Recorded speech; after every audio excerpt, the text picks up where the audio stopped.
This is Women in Music with Gfire podcast, episode number 55 with singer-songwriter Season Ammons.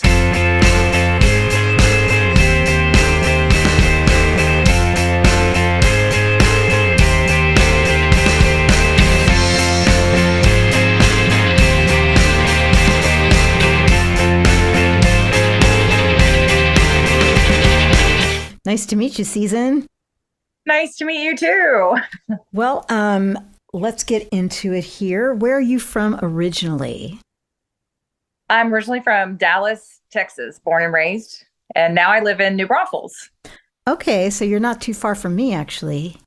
Right, just kind of up the road. Right, I'm on the east side of Austin. Yeah. Cool. And what drew you to being a singer-songwriter initially?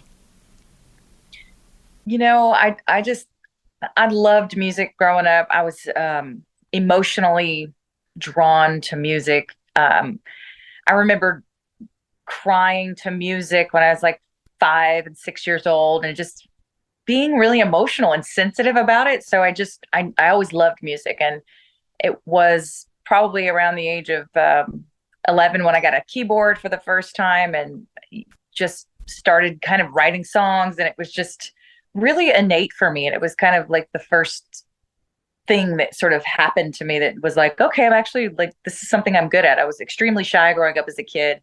And so music was sort of the doorway for me that kind of opened me up. But moving forward past all of that, it was like, I just wanted to learn how to write a good song.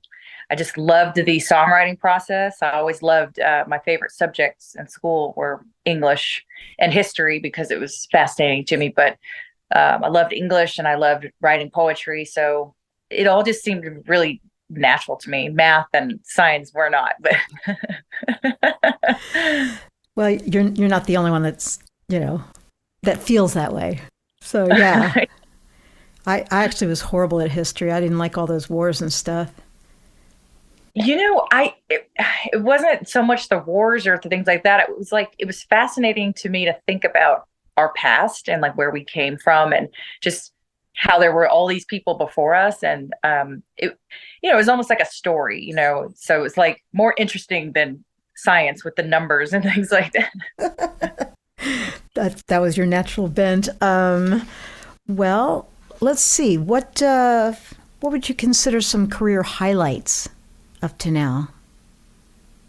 I would say my biggest highlight was getting to go over to London and record in Studio 2 at Abbey Road for my last album, which was in 2019. That was Steel Hearts. And that was just monumental for me as a singer and a songwriter, artist. It was personally and professionally like the most profound thing I've ever done. Beyond that, I would say, getting nominated by the Texas Music Association for Female Vocalist of the Year, getting nominated for Songwriter of the Year, New Artist of the Year, different accolades throughout my career that, have just sort of helped me along and sort of fueled the fire. It's nice to get recognized within the industry. Absolutely. How did you hook up with Abbey Road? My producer, Dave Percival, he's over at Yellow Dog Studios in Wimberley. And I've been working with Dave for 6 or 7 years on my last couple of records. And he has a working relationship with Abbey Road. He's done projects over there for the last decade. So he's sort of got an in. And when we were talking about the record, Steel Hearts record, we were wanting like this big, like Muscle Shoals, like a Stax, big cathartic sort of sound. And, he mentioned, he said, well, Abbey Road is, we could do strings. We could do strings at Abbey Road. And I said, really? Is that a real possibility? Well, yeah, we can see if we can make that happen. So we did. He made it happen for you. Yeah. And yeah, because otherwise it's like, I don't know how you would ever even get into that studio. I mean, it was I mean, like walking up into the stairs, I mean, they have to check you in. There's a big security thing. And it was like, it felt so surreal. I felt like I don't belong here. I'm not worthy.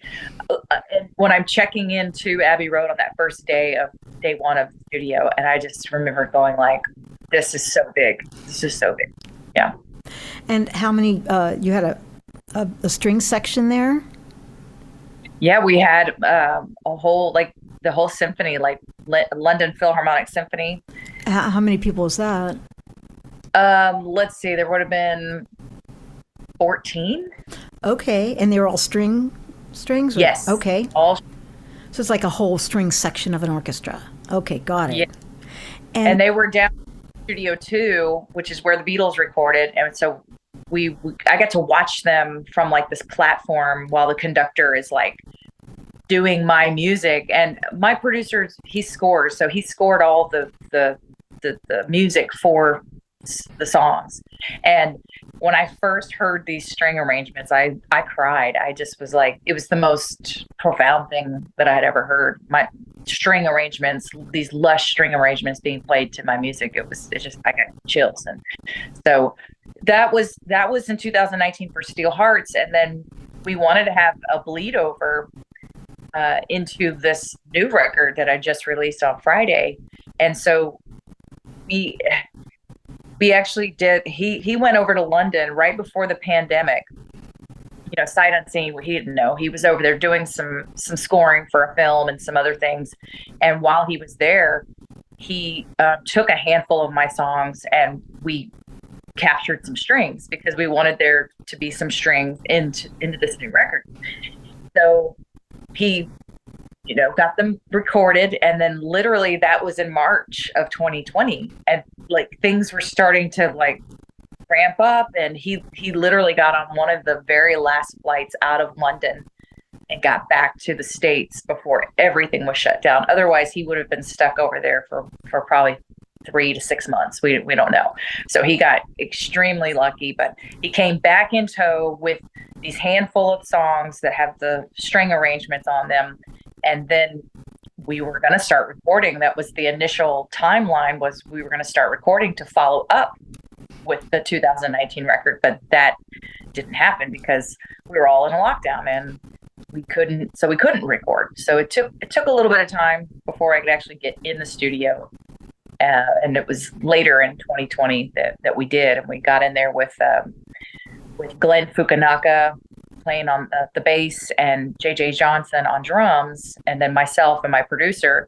The four of us just played the whole record. I mean, JJ and Glenn were the rhythm section, and then Dave and I just played every other instrument on the record. We just had a lot of fun, and pulled out all the toys and just said, well, what about this? What about this?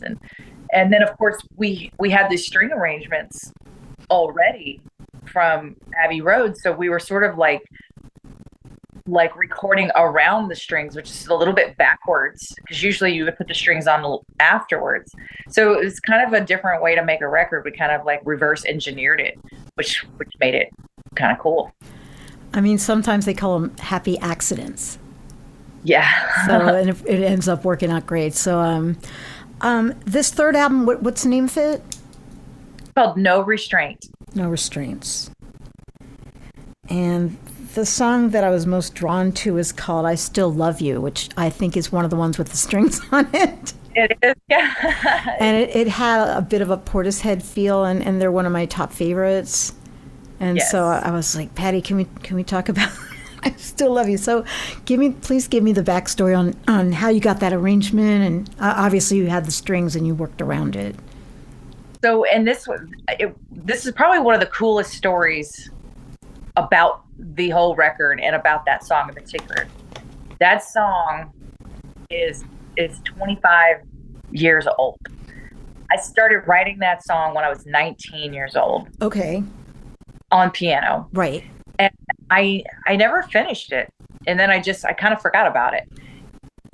While we were in London in 2019 recording Steel Hearts, I'm down on the floor with the Lady Madonna piano is down there. There's this huge and the piano that like Adele has played and Elton John has played and all these, the people that have played these keys. So I'm tinkering along, and I start. It's like this melody comes flooding back to me, and I'm like tinkering along, and I start playing it, and I'm kind of humming it, I'm singing it, and then my producer he's like, what is that song? And I was like, man, it's just this old song that I forgot about, and I never finished it. And he was like, dude, you should finish it. And I was like, all right, so that was something that I started working on when we got back. And so it was really, really cool. I never thought in a million years that I could, if I could tell my 19-year-old self that this song was going to be on an album when I was 44 years old, and that it was going to have string arrangements from Abbey Road. Wow. Like I never would have believed that. And it's funny that you mentioned Portishead because, in the 90s, I loved Portishead, and there was a lot of great, cool 90s music. And I didn't really think about it, but I think there might have been some influence there, because I loved Portishead. That was one of my favorite albums. Great album. And and of course Bjork was big then as well. Yeah, another big influence on me. So Sure. Yeah, I mean there was some great stuff. You had like Fiona Apple, and there was it's funny. I'm actually writing. I just started writing the song yesterday. It's called "Take Me Back to the '90s." Okay. and I'm referencing like all the cool music that was like heavy, like that was part of my psyche during that time, like I loved a lot of Stone Temple Pilots and Alice in Chains and Audio Slave, and then of course Portishead. I mean, I was just into a lot of stuff, and there was a lot of great music out in the 90s. So I'm referencing everything from like Smashing Pumpkins, but anyway, I'm taking like bits and pieces of either song titles or pieces of a verse or even an album name, and I'm writing this whole song, but then it gets to the chorus, which is "Take Me Back to the '90s." And anyway, so it's I hadn't written a song in a while, and it just sort of came to me the other night, and I've been writing it ever since. So, and every time I think I'm close to finishing it, I'm like, oh, what about that song and this song? Did you like Nirvana? I did, but not as much as Pearl Jam. Right. I loved Pearl Jam more. I loved Nirvana, of course, because they were such a thing. But I thought they were. It was like I thought Pearl Jam was more authentic, and I really dug Eddie Vedder's voice. It's beautiful. There's nothing like Eddie Vedder's voice. No. Well, okay, I guess now I'll just set it up and say, let's let the listeners hear the song, "I Still Love You."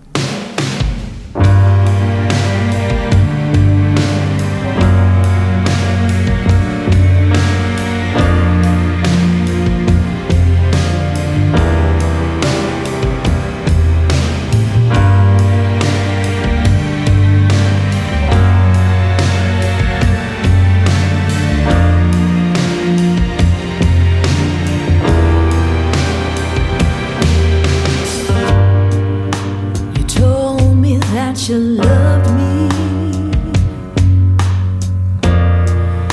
You said you never leave. You told me I was everything and more, but now you're not so sure. But I still love you. You love me after all we've been through. You told me that you cared for me. You said I could count on you. But even in my darkest days, depend on you.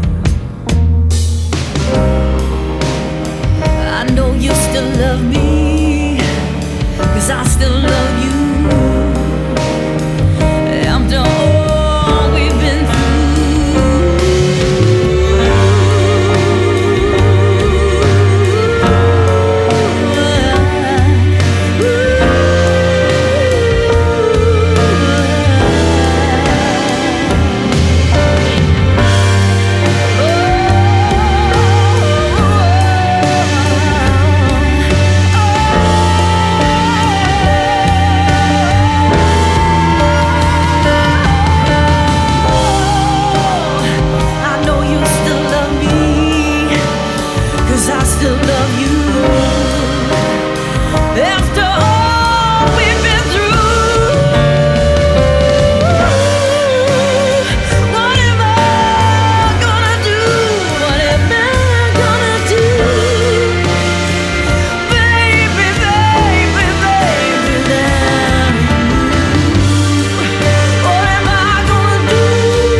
All right, cool. Well, aside from the strings, what were some of the instruments you used on this track? So I'm playing the piano, and Did you use the piano at Abbey Road for the actual recording? we didn't, because we got the strings, and then when he came back, and we finally got into the studio, we were at Yellow Dog Studio, so we used a really nice, beautiful grand piano that Dave has in the studio. Plus, we used the Wurlitzer keyboard and The electronic piano, the Wurlitzer? I used to have one of those. oh, they're so much fun. Yeah. I took piano class in my first year at college, and it was nothing but a bunch of students with Wurlitzers. And then I was like, well, maybe I should get one for myself, so I did. Yeah, I don't still have it. I wish I did. man, it would be so cool if you did. I know.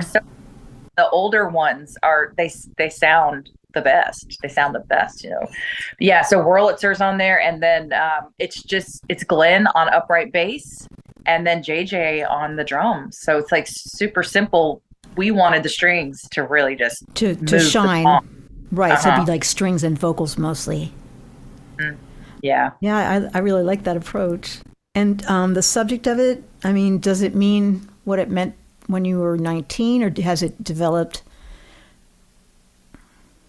Yeah, it changed. I mean, when I was 19, it's like I wasn't really writing it for anyone or about anyone in particular. And whenever, and it, probably because the reason why it crept back into my psyche was because of, at the time, I was going through a rocky patch with my marriage, and it just hit home. It was like, it seemed like that exact song was exactly what I was going through. And because I hadn't finished it, there was still like a couple of words and like like half of a second verse. And so I was able to finish it really quickly because of where I was in my marriage, and just that it literally hit home in a totally different way than it did back then. It didn't mean anything back then. I was just sort of nonchalantly just writing a melody.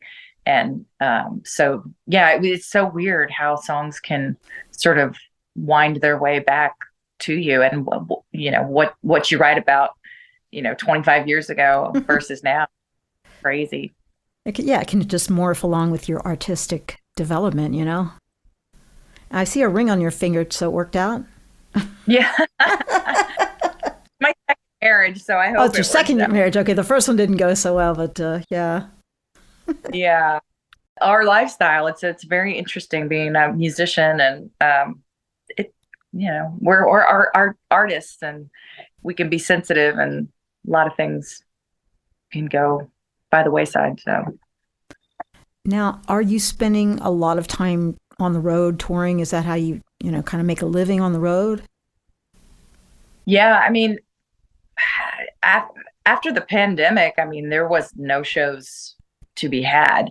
Um, Prior to that, I mean, it was 2010 when I made that decision to be a full-time musician and artist. And what does that even mean? Just trying to find my way. Prior to that, in my first marriage, I was married to a military guy, and I have two sons that are now 20 and 18. So at the time, I was sort of put music aside, was a stay-at-home military wife, and we traveled a lot in his military career. But when the boys got older, I decided, okay, this is gonna be my job now. Like, now what do I do? So it was, I was getting into songwriting workshops and retreats and joining anything that I could just to get out there. I was going to every open mic. I was just trying to figure out how to do it, and learn what I could. And, and slowly through that process, it was like, I started getting gigs, and it was like, once you get a few gigs, then you can get more gigs. And it was like, so then the gigs started coming. And by gig, I mean like a 3-hour cover show where you're playing covers, Right. In the bar or at a restaurant or whatever, or anything I could get my hands on. But, that fed me. I mean, I say fed my artistic, the career, like all my studio albums, like everything, because you can make good money as a working musician. Right. But you have to do the covers and stuff. Covers. And I would slip in my originals as I was writing them, and as I was starting to put out albums and things like that. I would do that. So in 2018, 19, when I was making that big album, Steel Hearts, it was like I was moving away from the bar gigs. I was specifically targeting like listening rooms and higher end venues and music rooms, and I was turning down the bar gigs, and that was all working very well. And but then once the pandemic happened, then it was like there was no gigs, nothing was open, and then no income was coming in. So once things kind of opened back up again, I had to kind of take 2 steps back, and I had to go back to playing some cover shows just to get my chops back up, and to make some money. So I put together like a trio, and we played all around the Texas, everywhere from Dallas to East Texas, Houston. I mean, just covered ground in Texas, because you could make a pretty good living doing that. So we did that for a good solid year and just built up, good money. And then of course, getting my name back out there, I had to push this record that I had just put out, that just things like that. So then I would say in the last year, I had to reevaluate and go, okay, I don't want to do the cover shows anymore. Now I need to focus back on where I was before, and focus on festivals, listening rooms, the nicer venues, house concerts, things like that. So that's what I've been doing for the last year, and touring, the Texas region. And I used to live in Florida for almost a decade, so I've got a good fan in Destin. So I would go back to Destin and do various festivals and shows out that way. I have been busy recently with radio touring, which is, a lot to do with the promotion of getting the record out. And so I've been visiting radio stations all across the country, going in and interviewing and singing songs and just promoting the record. So I've been touring in that sense. I just got back from Colorado and New Mexico, and I was up in Laramie, Wyoming, and I'll be heading to California in like 10 days. Mm-hmm. Be doing a radio tour and some shows out there too, and then touring up in the Northeast region in September, making my way down to Americana Fest, where I've got some shows there. So it's still going to be a busy, busy couple of months. Well, how do you know which radio stations to hit up? Do you have somebody that does that for you?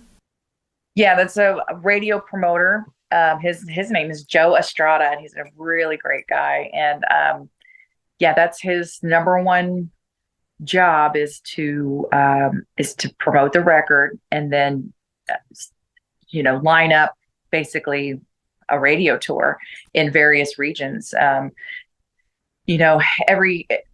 him, every client is different, and some people can't tour or don't or can only stay in a certain region, and some of them have to just do phone interviews, like get on the phone and call the radio station type of a thing. But I've always believed and felt strongly about trying to just get out there and hit the ground face to face, because these stations some of them are big, some of them are small. It doesn't really matter, but they're playing your record, and they have a huge part on where you are in the charts. And he's an Americana promoter, so right. His specialty is Americana charts, and so all the spins matter, and it's like, I think it makes a big difference when you can actually they see the face with the name of who they're playing. What this record that they're spinning, it actually gives them a real sense of like, wow, this girl drove all the way from Texas all the way to I was up in North Carolina, and they were like, you came here just for this? I said, yes, for a 10-minute interview with you. Yes, I did. Do you drive by yourself? I do a lot. Okay, I was just wondering. It is a lot, actually, and I have a Sprinter van, so I'm happy in that. I've got a bed and I've got a shower, and okay, so you just sleep in the van? Yes. Wow, so that saves a lot on hotels and stuff. Oh, it sure does. It really does. And just having your own stuff, like your clothes, and I can make coffee in the morning because I've got a 2-burner stove, and just having your little creature comforts. But yeah, I mean, the driving is what killed me a lot. I mean, I don't mind driving. I could have been a truck driver in another life. It can overwhelm you at times though too. This last trip to Colorado like nailed me, because it's like 6 hours driving in Texas like is one thing, versus 6 hours driving in the mountains of Colorado. Right. It's just night and day. As beautiful as it is, like there's an awareness that you have to be on, because you're doing all these switchback mountains. So it's a lot on your brain. And sometimes I was doing 2 interviews a day. Like I would have to be at a radio station at 8:00 in the morning, and then drive 4 hours and go do another show at 2 in the afternoon. And then I would do like an actual a show, right, like later at night. And so, yeah, it was a lot. I was up in Laramie, Wyoming, and then drove back down to Texas, and it took me almost 3 days to get back home, and it just wiped me out. That would do it. That would totally do it. But I know what you mean. I mean, I have to have my coffee in the morning. Yeah. That's something I look forward to. I'm like, I'll make my little French press. Yeah. Coffee, your Oh, your sure. Stuff. Have a little, versus going in and out of hotel rooms, that can be a drag, because you're schlepping in and out of a hotel room all the time. And, Yeah, there's different ways of doing it. Mm-hmm. Well, let's see. Do you have any cautionary tales? Because, other singer-songwriters listen to this, and other musicians. Any advice you'd give, or any funny stories? If you've got any funny stories, those are fun too. Cautionary tales. Well, some people have a bunch of them. Yeah. Other people are like, no. Yeah.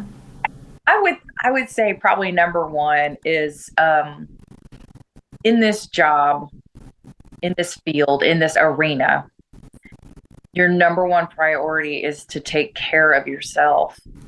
And that's mentally, physically, spiritually, emotionally, because it can be draining. It's hard. It's a lot on your psyche, and your ego can take blows, and there's just a lot to it. So you got to stay balanced and grounded, and that means like know your limits as far as like drugs and alcohol. I mean, like all of that stuff, because you're working for yourself. Like you are your own representation. So you have one bad night or whatever, you don't want to get a reputation. And it's like, there's a time and place. And it's like, you have to remember that you're working, that you're out there working. And so, just take care of yourself, your body, eat well, just be mindful, because it's so important, especially as you get older. I mean, I'm a mature artist that's been doing this for a long time, and I'm 44, and it's like my health and my wellness is like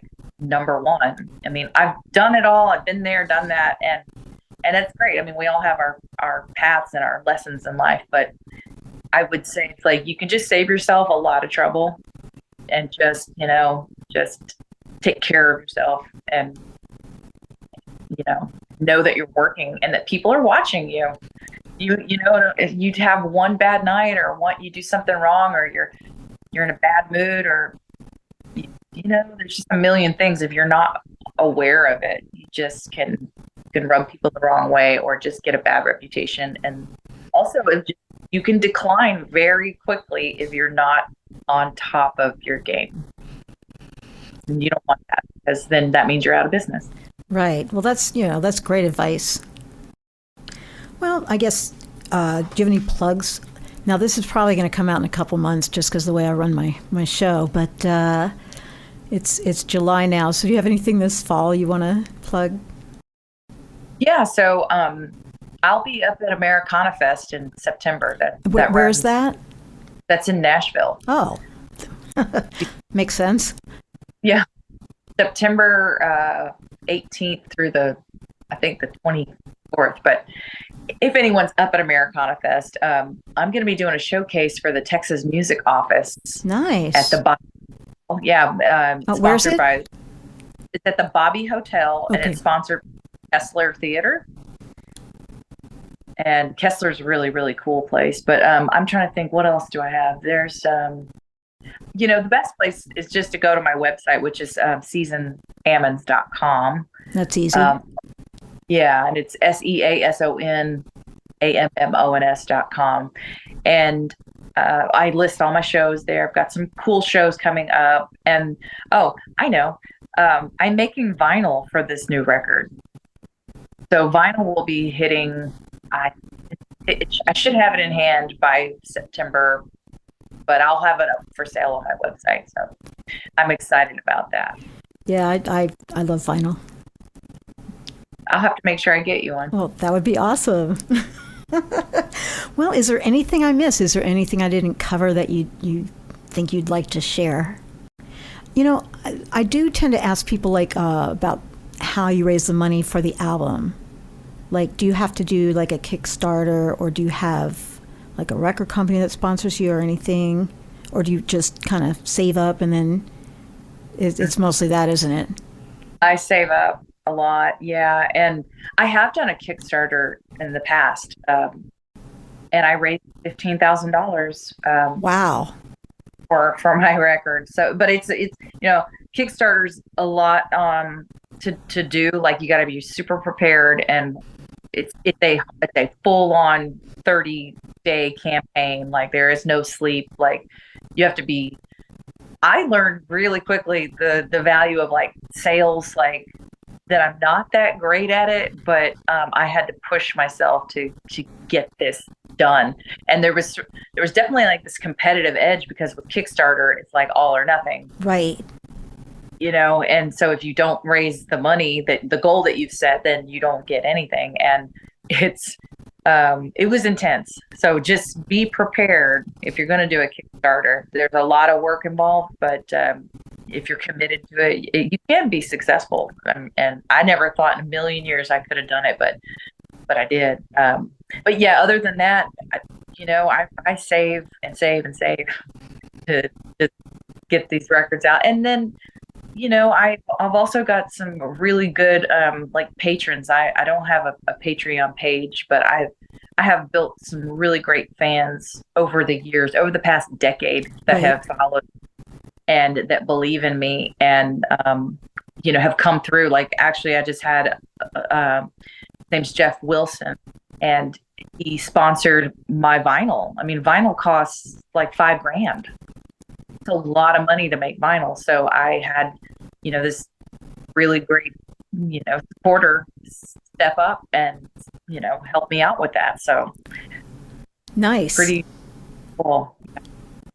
That's awesome. That's really, really important to, develop those fan relationships and people that'll help us. Because you're right, it's just not an easy road. No, and it's not cheap. I guess that would be probably something else I would mention to anybody that's do this full time. That we've all heard that saying, "Don't quit your day job," because you have to be prepared for the amount of money that it's going to take to actually launch what you're doing and have a good quality product. Because you might spend $5,000 or $10,000 in the recording studio, and there might be people that say, "Oh, I've got a friend that can," or whatever, but it's not industry standard. It's not, so you get what you pay for. That's not to say that you couldn't get a great recording out of a bedroom, because there's plenty of great studios. So you do not, by all means, don't have to have some grand studio like Abbey Road. I mean, I'm just saying, be prepared to spend some money to get the quality. Figure out great studios, and maybe you do have a friend that's got a studio in his house, but like, listen to the quality, and it's like, just make sure that, because you're putting your name on it, so you want it to represent. You don't want it to sound like a demo. You want it to sound like a record. Exactly.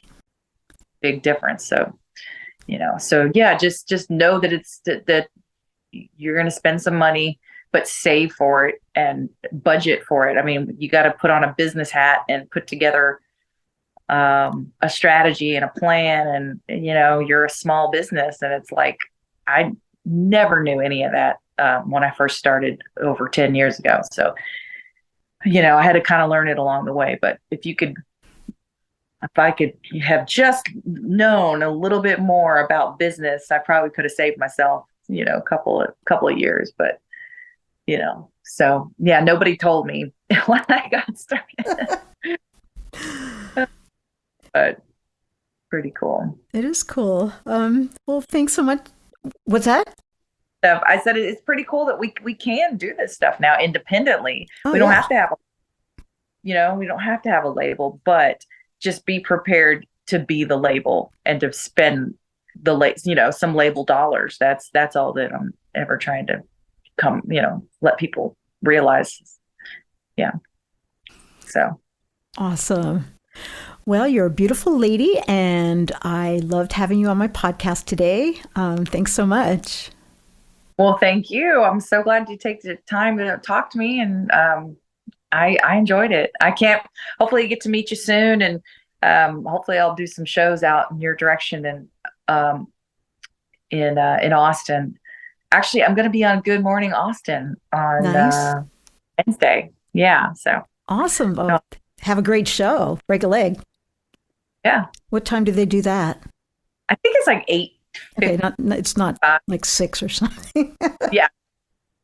No, but I have to be here like at 7 or something in the morning. So that means I'm probably going to get up at like 5 so that I can leave at 6, get to Austin by 7.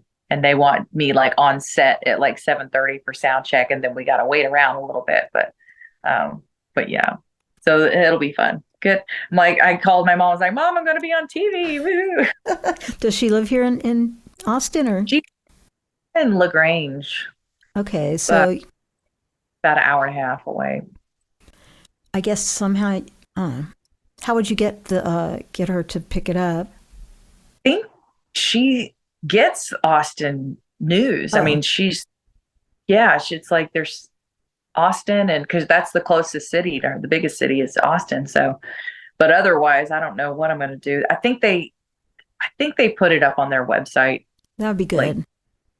So I'll be able to share it, because there's a lot of people that aren't going to be able to watch me that are not from around, don't live within the area. So I'm sure they'll have a clip or something, because like Patty will want it, like I'm going to want it. So absolutely, have to figure out how to do it. So yeah. Sounds like fun. Yeah, I'm looking forward to it. It'll be awesome. Well, and I enjoyed talking to you. I enjoyed talking to you. Yeah. I'll have to let you know how the 90s song turns out when I'm done with it. I love that 90s music, so you've already got a potential fan here. All right, well, have a great rest of your evening. You too, and I'll talk to you soon. Take care. Okay, Susan, bye-bye.